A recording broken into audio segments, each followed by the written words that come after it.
Hey guys, what's up? This is your channel Pioneering IAS. I welcome you all. हम अपने class 12th की NCERT discuss कर रहे थे. This is second chapter of NCERT, 5 year plans in India. So 5 year plans का concept कहाँ से आया इंडिया के पास? इंडिया के पास ये कंसेप्ट सोवियत यूनियन से आया. ठीक है, जोसेफ स्टालिन. ठीक है, ये इन्होंने पहली बार सोवियत यूनियन में 5 ईयर प्लान लॉन्च किया था. ठीक है, इन 1928. ठीक है. सो ये 5 ईयर प्लान्स है क्या? लाइक ये कुछ गोल्स हैं जो हम सेट कर लेते हैं कि हाँ जी ये हमें अचीव करना है. ये सेंटर के द्वारा लाइक लॉन्च किए जाते हैं और सेंटर ही इनको एडमिनिस्टर करता है कि ये कैसे चलेंगे या कैसे क्या क्या चीज़ें होगी. ठीक है, क्या हमने अचीव करना है, क्यों करना है, सब कुछ. ठीक है. तो बेसिकली हमारा फोकस इसमें डेवलपमेंट के ऊपर रहता था कि मतलब हमने सब कुछ डेवलप करना है. ठीक है. तो 5 ईयर प्लान स्टार्ट हुए 1951 से. First 5 year plan was launch in 1951. ठीक है. अ, यहाँ पे प्लानिंग कमीशन सेट किया जाता है. प्लानिंग कमीशन क्या है? जो ये सबको रेगुलेट करता है. ठीक है. और लेटर ये सारे जितने भी कैपिटलिस्टिक इकोनॉमीज़ हैं या कम्युनिस्ट इकोनॉमीज़ हैं उन्होंने भी अडॉप्ट किए. कैपिटलिस्टिक इकोनॉमी क्या होती है? इसे कहते हैं पूंजीवाद.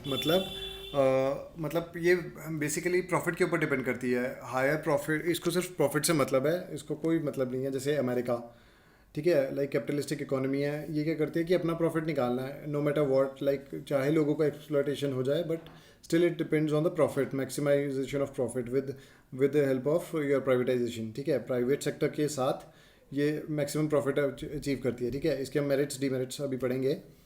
कम्युनिस्टिक इकोनॉमीज़ में क्या है? जैसे आपके रशिया हो गया, चाइना हो गया. ठीक है. सो इनमें क्या है कि जितने भी स्टेट है ये ज़्यादा चीज़ें ओन करती है. ठीक है, ये इस तरह से चलती है कि जो लोगों का वेलफेयर हो वो काइंड ऑफ ज़्यादा होता है इसमें. ठीक है, इसमें जीडीपी ग्रोथ थोड़ी स्लो होती है but still the state controls most of the things. ठीक है, रेगुलेटेड फॉर्म में बहुत ज़्यादा रेगुलेशन होती है. कैपिटलिस्टिक में रेगुलेशन काफ़ी कम होती है. ठीक है. सो what is economic planning? Economic planning refers to a system under which a central authority like Planning Commission in India sets targets and specifies a set of programs. मतलब ये चीज़ें हमने करनी है, जैसे डेवलपमेंट करनी है, रोड बनानी है, ये सारे 5 ईयर प्लान्स के मोटो थे. ठीक है. और ये सब चीज़ें हमारे लिए इंपॉर्टेंट है तो हमने ये सब कुछ करना है. ठीक है. अकॉर्डिंग टू प्लानिंग कमीशन क्या डेफिनेशन है? Economic planning as the utilisation of country's resources for developmental activities in accordance with national priorities. मतलब जो चीज़ें नेशनल प्रायोरिटी की हैं, मतलब जो हमें तुरंत करनी चाहिए, वो सारी चीज़ें हमने इकोनॉमिक प्लानिंग में डाली. अभी रिसेंटली 2015 में planning commission was replaced by NITI Aayog. ये मैं आपसे जानना चाहूँगा कि प्लानिंग कमीशन में और नीति आयोग में क्या फ़र्क है. ठीक है. चलो मैं आपको ये बता देता हूँ कि एक छोटा सा बेसिक सबसे मेजर डिफरेंस यही है कि प्लानिंग कमीशन में क्या होता था कि ऊपर से सेंटर से अप्रोच, सेंटर उनको ऑर्डर देता था और सारी जगह इम्प्लीमेंट होता था. बट नीति आयोग में ऐसा नहीं होता. नीति आयोग में बॉटम अप अप्रोच है. लाइक नीचे से पूछा जाता है कि क्या क्या आपको चाहिए, फिर उसी हिसाब से चीज़ें लॉन्च की जाती है. ठीक है, ये बहुत इंपॉर्टेंट फ़र्क है, आपको पता होना चाहिए. ठीक है. अच्छा मैं एक चीज़ पूछ लेता हूँ वैसे ही, कि प्लानिंग कमीशन जैसे है वैसे ही एक फाइनेंस कमीशन भी है इंडिया में. क्या फाइनेंस कमीशन स्टैट्यूटरी बॉडी है? अगर है तो वो कौन से आर्टिकल में है? ठीक है. So please let me know in the comment section below. Economic planning under the chairmanship of professor Mahalanobis. इसे महानोबीज मॉडल भी कहते हैं. ये बहुत ही इंपॉर्टेंट है. ये एक्चुअली लॉन्च किया गया था for the higher GDP growth. ठीक है. इसमें क्या था कि जितनी भी इंडस्ट्रीज़ हैं इनको बहुत ज़्यादा प्रायोरिटी दी गई थी. ठीक है. और Indian constitution economic and social planning ये बहुत इंपॉर्टेंट है. ये कॉन्करेंट लिस्ट में आता है पहली बात, और कौन से 7th शेड्यूल में. ठीक है. एक तो इकोनॉमिक प्लानिंग का सबसे बड़ा रोल क्या है कि जितनी भी इंडियन पॉपुलेशन है उसको हम एक अच्छे बेटर स्टैंडर्ड ऑफ लिविंग में ले आए. ठीक है. Need for economic planning in India during 1951 was a stagnant and backward economy. As you know कि इंडिया बहुत ही पिछड़ा हुआ देश था. ठीक है. और इकोनॉमी एकदम ग्रो नहीं कर सकती थी. ठीक है. तो हम मार्केट फोर्सेस के ऊपर डिपेंड नहीं कर सकते थे. इसलिए क्या हुआ, गवर्नमेंट ने ये सब कुछ अपने हाथ में लिया और गवर्नमेंट ने एक पुश दिया जो बहुत इंपॉर्टेंट था, जो इंफ्रास्ट्रक्चर और जिसने इंफ्रास्ट्रक्चर और इन्वेस्टमेंट सब कुछ क्रिएट किया, जिसकी वजह से आज इंडिया एक डेवलपिंग इकोनॉमी है. और इंडिया में ये जो प्लान्स है, लाइक आप देखोगे पहले कि पहले रेगुलेशंस ज़्यादा थी ठीक है। इकोनॉमिक प्लानिंग के हिसाब से जो आपकी रेगुलेशंस थी इंडिया में वो बहुत ज़्यादा थी, और हमने हर चीज़ के ऊपर बहुत ही कंट्रोल्ड, बहुत ही ज़्यादा कंट्रोल और रेगुलेटेड फॉर्म में चीज़ें रखी हुई थी, ठीक है। But later in 1991 we opened economy and LPG reforms कहते हैं इसे, इसके बारे में हम थोड़ी देर में पढ़ेंगे, ठीक है। आगे बढ़ते हैं। सो ये चीज़ें बहुत इंपॉर्टेंट थी, ठीक है। तभी इंडिया एक्चुअली मार्केट फोर्सेस इतनी स्ट्रांग नहीं थी उस टाइम पे ड्यूरिंग 1951 कि वो इंडिया की इकोनॉमी को लाइक उभार सके, ठीक है, इतना ग्रो कर सके। तो इसलिए स्टेट इंटरवेंशन बहुत इंपॉर्टेंट थी, ठीक है। Why India adopted for the mixed economy, ये बहुत इंपॉर्टेंट पॉइंट है एक्चुअली। लाइक आपने देखा कि वर्ल्ड में बहुत डिफरेंट डिफरेंट इकोनॉमीज़ आ गई थी, capitalistic economies, socialistic economies and communistic economies. So India ने एक नया ही मॉडल तैयार किया जिसे कहते हैं मिक्स्ड इकोनॉमी। मिक्स्ड इकोनॉमी में क्या था कि ना ये कम्प्लीटली कैपिटलिस्टिक थी, ना ये सोशल कम्युनिस्टिक थी, सॉरी, ठीक है। तो 1929 में क्या हुआ, अमेरिका में ग्रेट डिप्रेशन आया। इस ग्रेट डिप्रेशन, वैसे तो बहुत सारे आए हैं but this was one of the major ones, ठीक है। सो इस ग्रेट डिप्रेशन में क्या हुआ कि एक theory of invisible hands, it was given by Adam Smith, ठीक है, द वेल्थ ऑफ नेशंस। और ये बहुत ये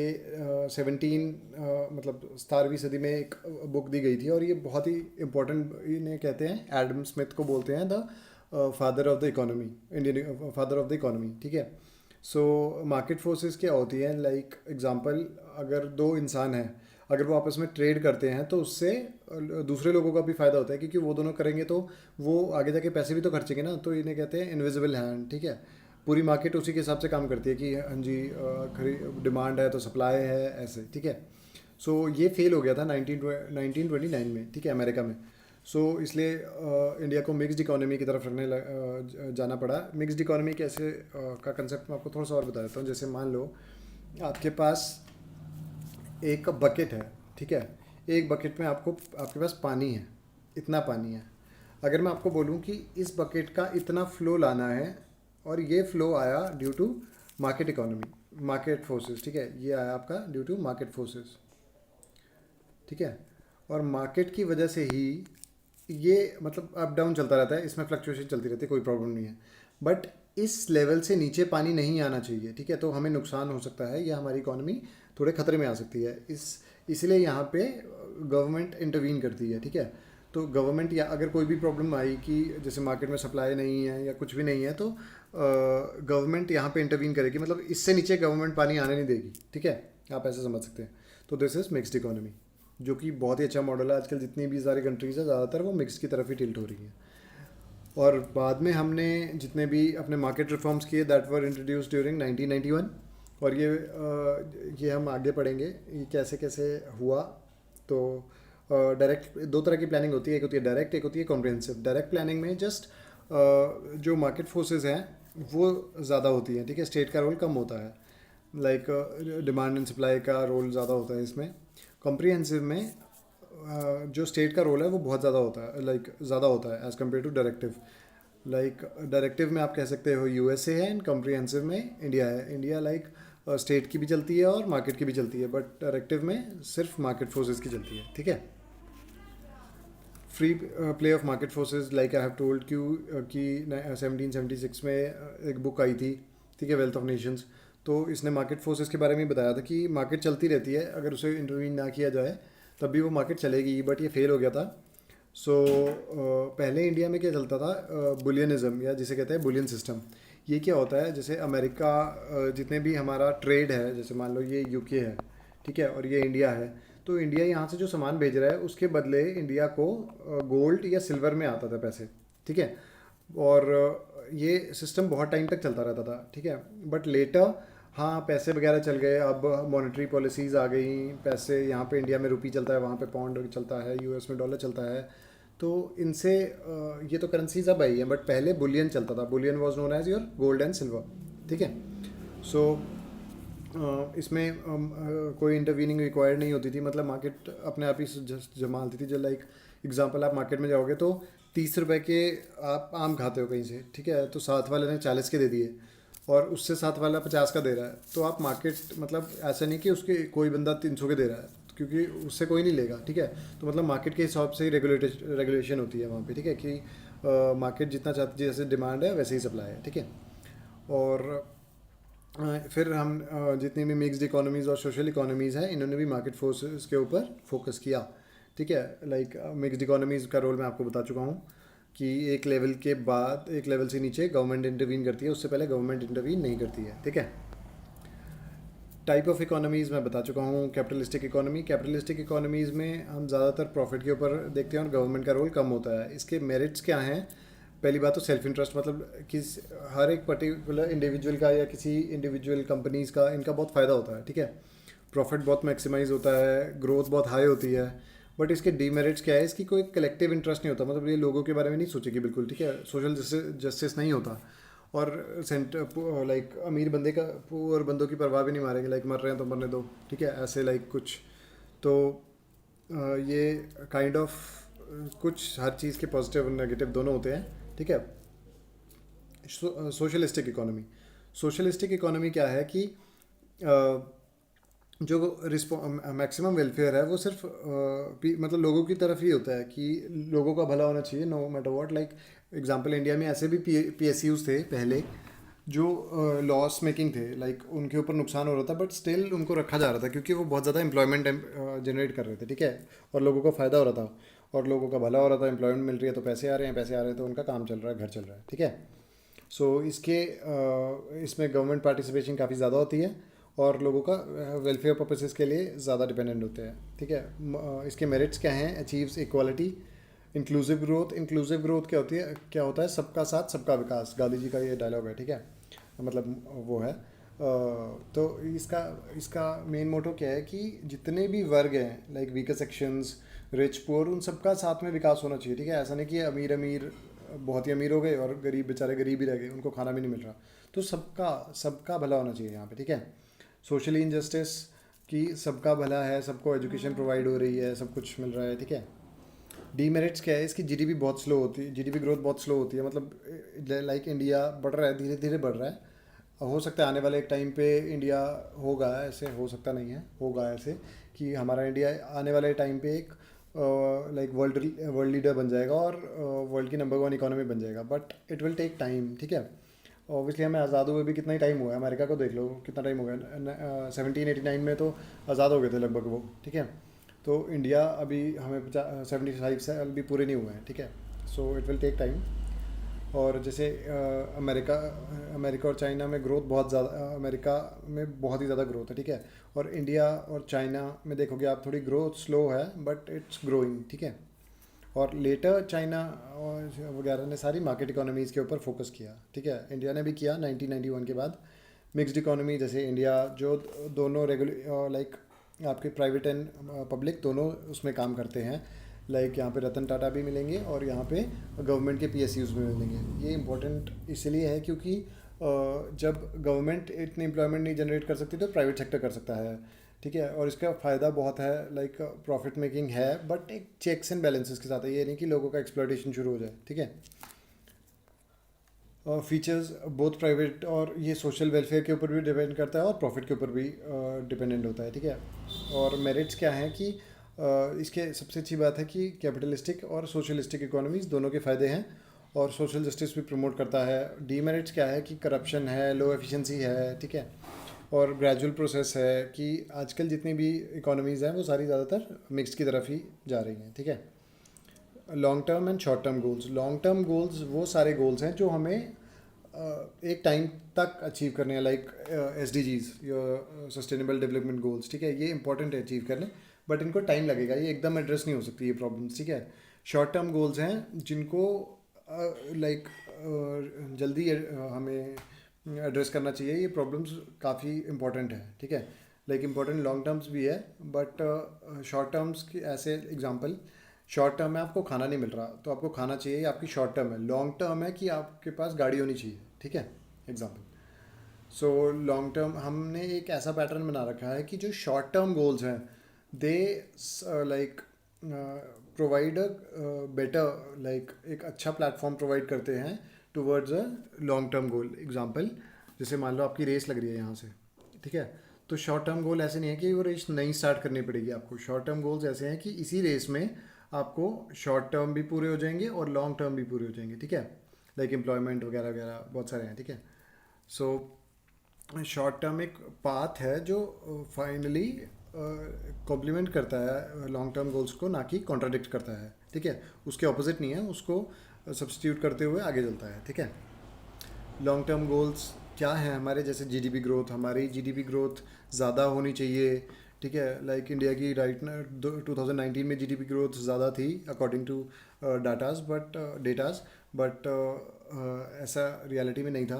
but still India is a growing economy. So जैसे ये दो चीज़ों के ऊपर डिपेंड करती है बेसिकली। क्या फर्स्ट इज़ योर कि पहली बात तो रिसोर्स हम अपने यूटिलाइज़ करना शुरू कर दें। जैसे झारखंड वगैरह में आपको पता बहुत सारे मिनरल्स वगैरह हैं, बट अगर हम उन मिनरल्स को एक्सप्लॉइट करना शुरू कर देंगे, बहुत ही ज़्यादा यूजेज करना शुरू कर देंगे, नो डाउट हमें प्रॉफिट होगा, बट वो हमारा इन्वायरमेंट भी ख़राब हो रहा है, ठीक है। इसे कहते हैं इन्वायरमेंटल इम्पैक्ट असेसमेंट, ठीक है।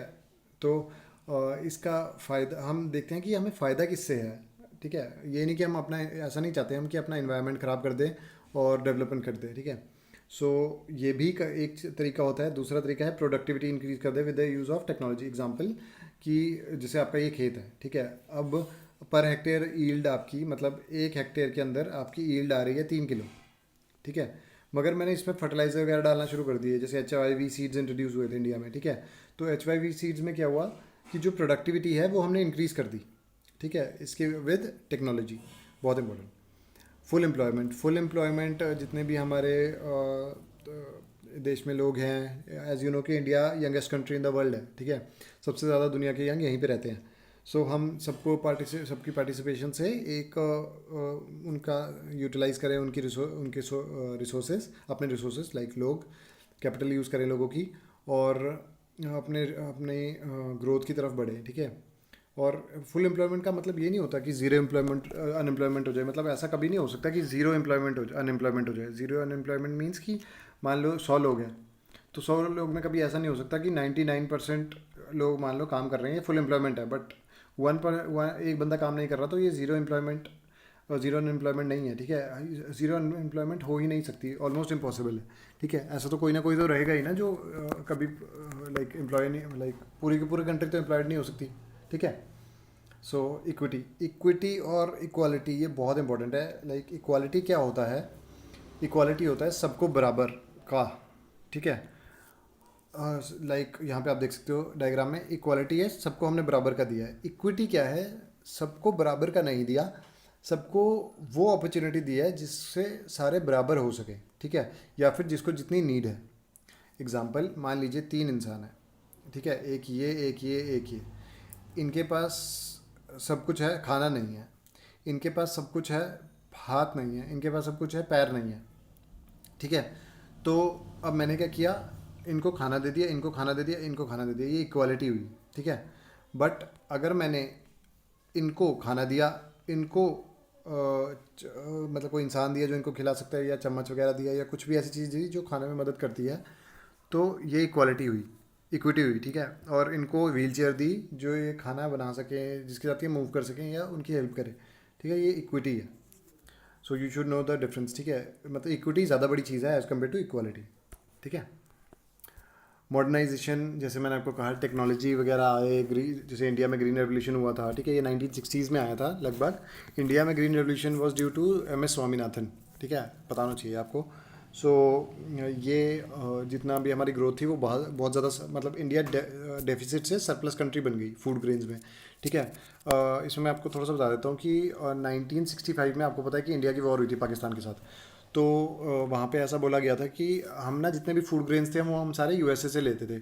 अब USA में USA ने कहा कि ये आप वॉर रोक दो, अगर ये वॉर नहीं रोकते तो हम आपको फूड ग्रेन्स नहीं सप्लाई कराएंगे, ठीक है। अब इंडिया इतना बड़ा देश है, इतनी बड़ी पॉपुलेशन है, हम खाना कैसे खिलाएंगे लोगों को।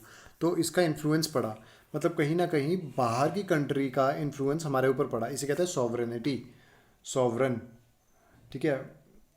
तो सॉवरेनिटी के ऊपर फ़र्क पड़ा, तो सॉवरेनिटी का इशू बहुत बड़ा था, इसलिए इंडिया आज एक सेल्फ सफिशिएंट क्या सरप्लस कंट्री है। लाइक हम बाहर के देशों को एक्सपोर्ट करते हैं, तो ये सारा मॉडर्नाइजेशन की वजह से ही हुआ है, सेल्फ सफिशिएंट, ठीक है। सेल्फ सफिशिएंट जितने भी हमारे एसेंशियल्स थे एटलीस्ट वो तो कवर कर पाए। लाइक हमारे घर में जैसे आप मान लो 5 इंसान हैं, तो घर के अंदर ही उन्होंने वो चीज़ें बना दी जो इंपॉर्टेंट है, ठीक है, इंडस्ट्रीज़ बना दी, जो भी चीज़ बना दिया, तो एक देश के अंदर ही बना दिया जो सब कुछ इंपॉर्टेंट है, जो हमें ऐसे नेसेसिटीज़ है हमारी, ठीक है। सेल्फ सफिशिएंसी कर ली, एग्जांपल खाने वाला मैंने आपको बताया, ठीक है। तो शॉर्ट टर्म गोल्स क्या थे, टोटल बुक में 12 प्लान्स है, बट आगे भी आए थे।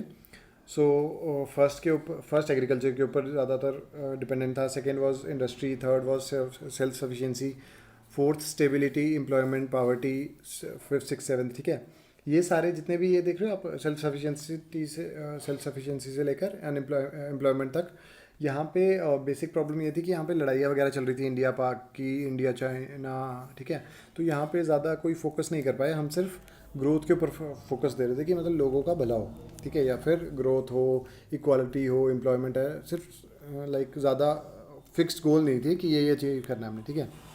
और फिर 8th में हमने फुल एम्प्लॉयमेंट करा, यूनिवर्सल एजुकेशन एक इंट्रोड्यूस करा कि जितने भी 14 साल के बच्चे हैं हम सबको प्रोवाइड कराएंगे, ठीक है।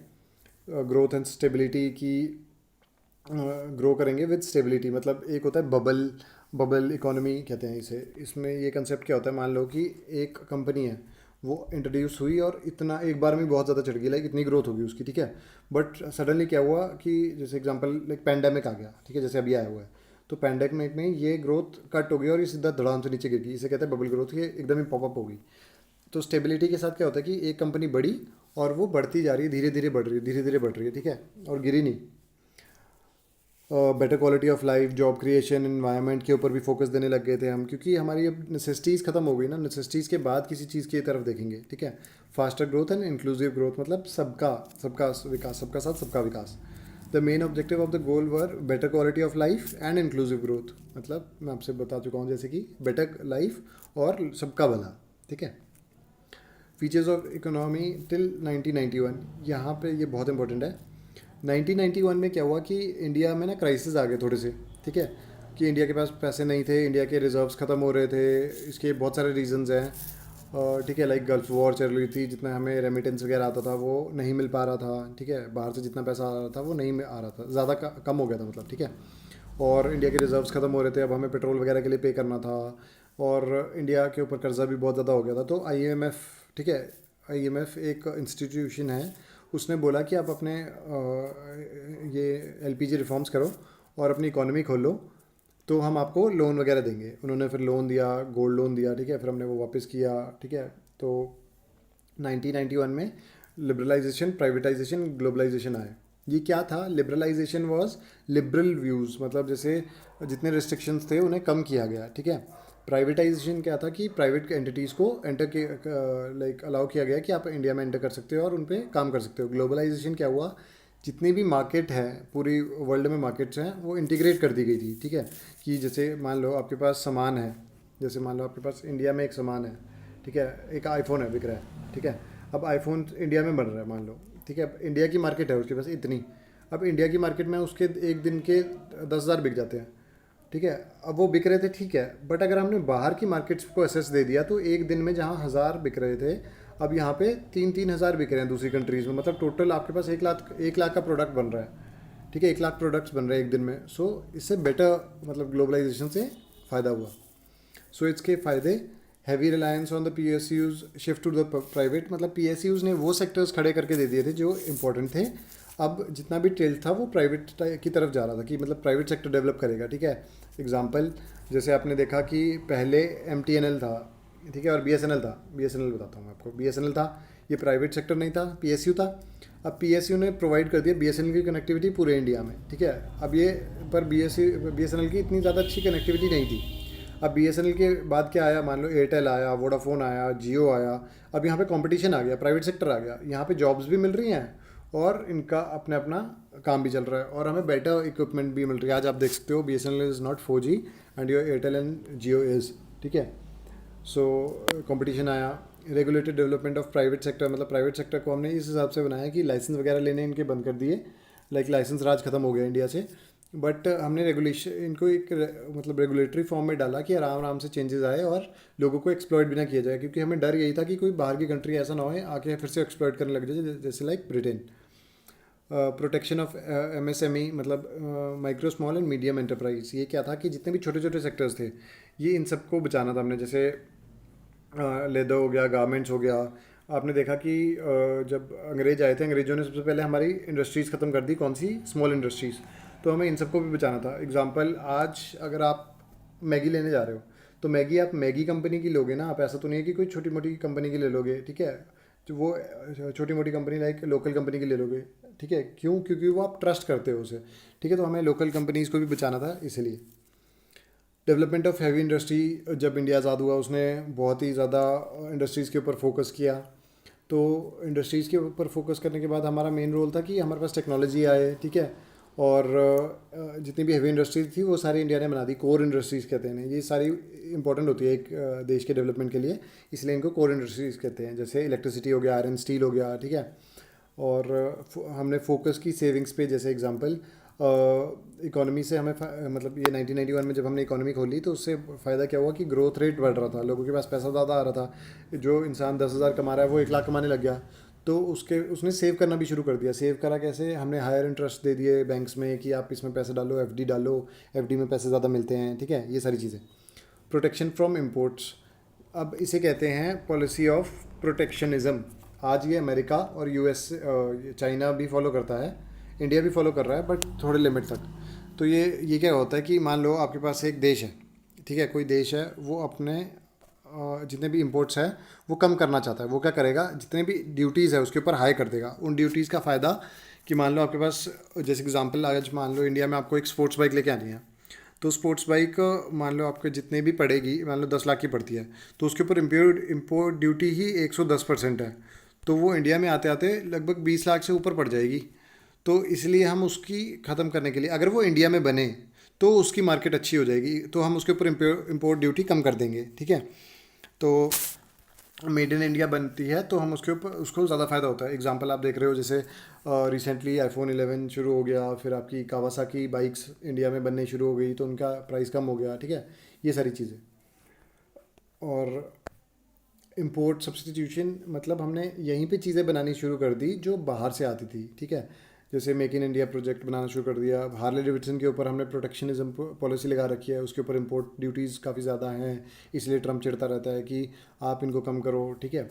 सेल्फ रिलायंस, हमने ऐसी चीज़ें बना ली कि जैसे टैंक बनाना, इंडिया टैंक बनाती है अपने, ठीक है, इवन तो सप्लाई भी करती है दूसरी कंट्रीज़ को। इंजन, जैसे टाटा इंजन बनाती है। तो ये सारी चीज़ें हमने खुद बनानी शुरू की कि हमें बाहर से मंगाना ना पड़े, हमारे पैसे बच जाए, ठीक है। रिस्ट्रिक्शन ऑन फॉरेन कैपिटल, फेरा ये एक है, एक्ट है, ठीक है। तो यहाँ पे क्या हुआ कि जितना भी बाहर बाहर से पैसा आ रहा था वो लिमिटेड फॉर्म में आया, ये नहीं कि अनलिमिटेड आना शुरू हो जाए, ठीक है, कहीं हमारी एक्सप्लॉयटेशन शुरू हो जाए। इसलिए सेंट्रल प्लानिंग किस लिए थी? कि ग्रोथ और डेवलपमेंट के लिए ही बेसिकली, ठीक है। प्लानिंग से फ़ायदा हुआ, हमारी इनकम बढ़ी, पर कैपिटा इनकम बढ़ी, ठीक है। और सेविंग्स का फ़ायदा हुआ, जैसे जितने लोग ज़्यादा कमाने लगे उतना ज़्यादा खर्चा होता है, बट जैसे कि मैंने बताया कि FDs वगैरह हमने बेटर दे दी तो उसमें पैसे डालने शुरू हो गए लोग, म्यूचुअल फंड्स वगैरह में पैसे डालने लग गए, ठीक है। Institutional technical change in agriculture, reforms आए, प्रोडक्टिविटी बढ़ाने लग गए, जैसे HYVC लाया। रिफॉर्म क्या है? अबॉलिश कर दी ज़मींदारी, tight land to the tiller कर दिया, ठीक है। जो उगा रहा है वही खाएगा, उसमें से उसी की ज़मीन है, ठीक है, जो उगा रहा है वहाँ से। ग्रोथ एंड डाइवर्सिटी, अगर फिर स्टिल हमारे पास रिफॉर्म्स में थोड़ा डिबेटेबल टॉपिक है, ये हम डिस्कस कर लेंगे बाद में। छोटा सा बता देता हूँ कि रिफॉर्म्स भी इतनी अच्छी अचीवमेंट नहीं ला पाए जितनी हमने सोची थी, ठीक है, एक्सेप्ट फ्यू स्टेट्स, ठीक है। Growth and diversification of the industry, जैसे उस टाइम पे फिर हमने इंडस्ट्रीज़ में बहुत ज़्यादा डेवलपमेंट करी। स्टील आ गया, सीमेंट आ गया, आज ये इंडिया लीडिंग प्रोड्यूसर है, ठीक है, मतलब टॉप 10 में आता है आज हर मोस्टली सारी चीज़ों में। एल्यूमिनियम हो गया, ठीक है। सो आज इंडिया पूरे वर्ल्ड में 11th लार्जेस्ट इंडस्ट्रियल इकोनॉमी है, ठीक है। इकोनॉमिक इंफ्रास्ट्रक्चर प्रोवाइड किया, जैसे बिल्डिंग्स, रोड्स, इलेक्ट्रिसिटी, ये सारा इकोनॉमिक इंफ्रास्ट्रक्चर है जो एक मतलब ये सारी चीज़ें चाहिए होती है। मान लो मैंने कंपनी एस्टैब्लिश करनी है तो मुझे रोड चाहिए, इलेक्ट्रिसिटी चाहिए, पानी चाहिए, ये सारे इंफ्रास्ट्रक्चर है जो वहाँ तक पहुँचाएगा मुझे, ठीक है। सोशल इंफ्रास्ट्रक्चर, सॉरी यहाँ पे स्पेलिंग गलत होगी। तो सोशल इंफ्रास्ट्रक्चर में क्या था कि वो चीज़ें जो लोगों को चाहिए, ठीक है, मतलब मैं सोशली लोगों की मदद कर सकूँ, जैसे एजुकेशन हो गया, मेडिकल सेक्टर हो गया, ठीक है। पहले एजुकेशन, आपको पता है जब हम आज़ाद हुए थे हमारा लिटरेरी रेट बहुत कम था, लाइफ एक्सपेक्टेंसी लगभग 32 थी। ठीक है। बट विद टाइम हमने सब कुछ अचीव किया। इंडिया में मेडिकल फैसिलिटी काफ़ी अच्छी आने लगी, ठीक है। बहुत फेमस हॉस्पिटल्स आने लग गए लाइक एम्स और पीजीआई, ठीक है। और इसकी वजह से क्या हुआ, डेथ रेट इंप्रूव हुआ है, आईएमआर इम्प्रूव हुआ। आईएमआर क्या है, इन्फेंट मोर्टेलिटी रेट, ठीक है। एक दिन में लगभग 200 1000 में से 200 बच्चे मर जाते थे लगभग पैदा होते ही, ठीक है। बट रिसेंटली हमने कम करा और हम और कम कर रहे हैं recent, like right now it's 30-40, ठीक है। 1000 बच्चे में से 30-40 बच्चे मर जाते हैं, पहले 200 बच्चे से ज़्यादा मर जाते थे। Can you imagine.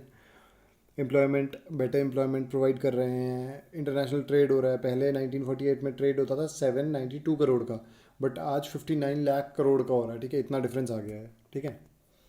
बट इसके कुछ फेलियर्स भी थे। अब हर चीज़ के पॉजिटिव नेगेटिव दोनों होते हैं, ठीक है। पावर्टी स्टिल बहुत रैम्पेंट थी, मतलब बहुत ज़्यादा पावर्टी थी। लाइक इंडिया में स्टिल 50% पुअर इंडिया में ही रहते हैं, ठीक है। और 21.9% लोग बीपीएल रेखा के नीचे थे, बिलो पावर्टी लाइन, ठीक है।